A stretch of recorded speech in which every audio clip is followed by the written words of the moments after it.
देखिए यहाँ से अब हम लोग अगला जो टाइप्स ऑफ क्वाड्रिलेटरल पढ़ेंगे स्क्वायर है, ठीक है। तुम चाहो तो इसको डिफाइन कर सकते हो रोम्बस से भी या पैरेललोग्राम से भी। देखो यही है स्क्वायर, है ना, ये स्क्वायर है, ठीक है। तो हम कह सकते हैं कि पैरेललोग्राम से भी कर सकते हो, रोम्बस से भी। पैरेललोग्राम से क्या करेंगे कि एक ऐसी पैरेललोग्राम, ठीक है ना, जिसके प्रत्येक एंगल क्या होता है 90 डिग्री होते हैं और सारे साइड से इक्वल होते हैं, हो गया स्क्वायर। या रोम्बस से कहेंगे तो एक ऐसी रोम्बस, ठीक है ना, एक ऐसा रोम्बस जिसका प्रत्येक एंगल क्या होता है 90 डिग्री होता है, बन गया स्क्वायर। समझ में आया? तो यह हो गया क्या, है ना, ABCD हम लोग कर देते हैं इसको। देखो यहां भी 90 डिग्री, यहां भी 90 डिग्री, यहां भी 90 डिग्री, यहां भी 90 डिग्री। समझ में आया? और इसके सारे साइड से इक्वल होते हैं, ठीक है। तो एंगल A इक्वल टू क्या हो जाएगा, एंगल B इक्वल टू क्या हो जाएगा, एंगल C इक्वल टू क्या हो जाएगा, एंगल D हो गया। 90 डिग्री हुआ है, प्रत्येक एंगल क्या हो गया 90 डिग्री, ठीक है। और बाकी तुमको ये याद रखना है कि अपोजिट साइड से पैरेलल होते हैं, ये भूलना नहीं है। समझ में आया? ये चीज हम इसीलिए यहाँ पे लिख नहीं रहे। और इसके सारे साइड से इक्वल होते हैं, यानी AB इक्वल हो गया BC इक्वल हो गया CD, है ना, या DC इक्वल हो गया AD। समझ में आया? और AB पैरेलल DC है और AD, है ना, AB पैरेलल DC है और AD पैरेलल BC है। इतनी बात समझ में आया? तो एक ऐसा रोम्बस जिसका प्रत्येक एंगल अगर 90 डिग्री हो, अब रोम्बस कह दिए तो सारे साइड्स इक्वल हो गए और यहां प्रत्येक एंगल 90 डिग्री हो गया, तो ये काची बन गया स्क्वायर। समझ में आया?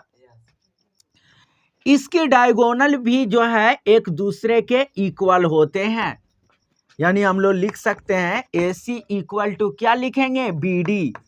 AC इक्वल टू, समझ में आया? और ये जो AC और BD एक दूसरे को है वो O पर, है ना, परपेंडिकुलर बाइसेक्ट करते हैं। काची पे करते हैं, परपेंडिकुलर बाइसेक्ट, यानी 90 डिग्री भी बनाते हैं और उसके साथ साथ में O पर क्या करते हैं, वो इंटरसेक्ट करता है, बाइसेक्ट करता है। समझ में आया ना? यानी यहाँ 90 डिग्री भी बना रहा है और ये इक्वल टू ये हो जाएगा, ये इक्वल टू ये हो जाएगा। अगली बात समझ में? तो यहाँ पे देख लो, यानी हम लोग लिख सकते हैं AC परपेंडिकुलर BD, AC, है ना, देखो AC परपेंडिकुलर क्या हो गया, BD। बात समझ में आया? और ये देखो, है ना, तो ये परपेंडिकुलर बाइसेक्टर होते हैं, मतलब परपेंडिकुलर बाइसेक्ट करते हैं। तो AO इक्वल टू OC, है ना, AO equal to OC and, है ना, OB equal to OD, OB equal to OD। समझ में आया? ये चीज हो जाता है। क्या प्रॉब्लम है इसमें?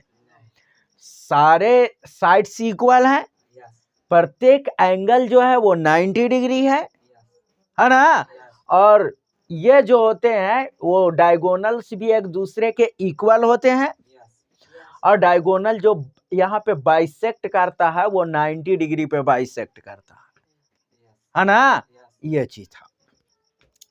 तो ये हो गया हम लोगों का, है ना। और इसमें क्या कह सकते हैं, बस यही चीज है ना, इसको याद रखना। अब थोड़ा सा और समझ लो यहाँ पे, है ना, क्या है सो। देखो जितने भी पैरेललोग्राम है वो सारे के सारे जो है वो है ना, देखो जितने भी रोम्बस है वो सारे के सारे पैरेललोग्राम हो सकते हैं, लेकिन सारे पैरेललोग्राम रोम्बस नहीं हो सकते हैं। समझ गया ना? जितना रोम्बस है सब पैरेललोग्राम है, लेकिन सारे पैरेललोग्राम रोम्बस नहीं है। आगे आओ। अब इसके बाद देखो, रुको, इसके बाद क्या है कि जितने जो हम बोल रहे हैं यहां पे देख लो कि जितने रेक्टेंगल हैं, सारे रेक्टेंगल क्या है, देख लो, है ना, सारे रेक्टेंगल पैरेललोग्राम है, लेकिन सारे पैरेललोग्राम रेक्टेंगल नहीं है। समझ में आया ना। और देखो, तो ये इसको ऐसे भी कह सकते हैं कि जो रेक्टेंगल होता है वो पैरेललोग्राम है, ठीक है ना। हाँ, रोम्बस है वो भी एक पैरेललोग्राम है। स्क्वायर जो है ना, ये देखो, स्क्वायर जो है ये पैरेललोग्राम भी है, स्क्वायर एक रोम्बस भी है, स्क्वायर एक जो है रेक्टेंगल भी है, और स्क्वायर अपने आप में स्क्वायर है। समझ में आ गया, ये चीज था। चलो ठीक है।